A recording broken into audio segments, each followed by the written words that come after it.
In-depth look at the man behind the shadows, Rutherford. We're going to talk about the Kindle collection, the misconceptions, and a whole lot more, including my food. Rutherford, glad to have you. Good to finally get this interview. How are you, sir? I'm doing quite well, quite well.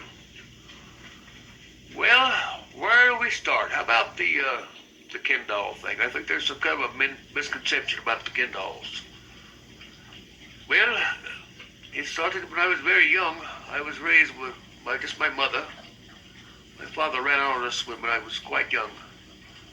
And it was myself and 9 sisters and my mother. And it's like I really didn't exist. When they got all this Barbie stuff, the Barbie dolls, sometimes there were Ken dolls that came with them, and they didn't want them. They didn't like men. They still don't like men, so they gave me the Ken dolls. And I would try to make soldiers or army men or whatever out of them, and didn't see those guys fighting no wars. But so I take it you really didn't want the Ken dolls. You were just making do. Yes, sometimes you just have to do what you can do. Make them. And you say you still have an attachment to them. Well, yes, of course I do. It's nothing sexual or freaky or anything, but they were a comfort to me at times. I was very lonely with 9 sisters and no male in my life, and they served quite well the best they could. And you still have an attachment?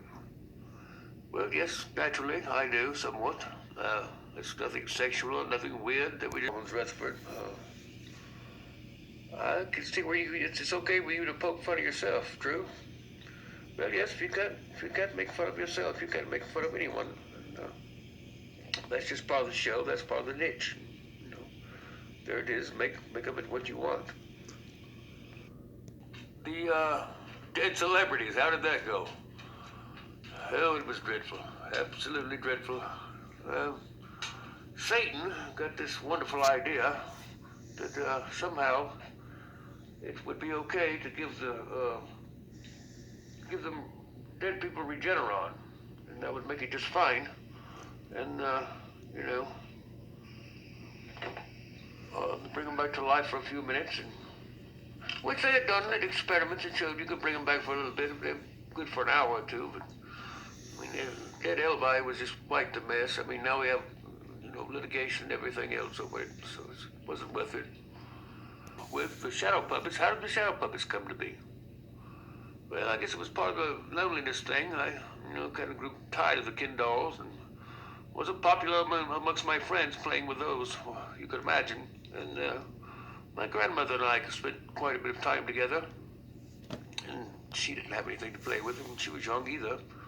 And she used the oldest toy there. I recall her talking about making shadow figures on the houses with the street lights, dark of night. And she taught me that, and it was quite valuable to me. And I've enjoyed it all my life, and still do enjoy. Well, yeah, as most of you know, you're still doing pretty much all the shadow characters yourself, as well as doing voices. Yes, I am, and I wouldn't have it any other way. Let's see if we can find a few things here. You want to tell us about this one? Yes, that's just me coming home.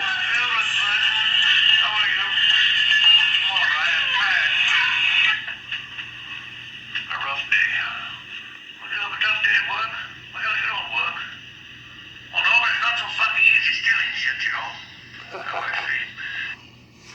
That's funny. Yeah, we still enjoy doing that.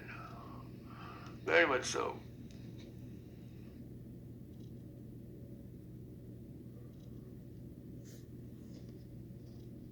did, Well, Rutherford, we can't thank you enough, old buddy. And we're looking forward to your new show coming up after this one.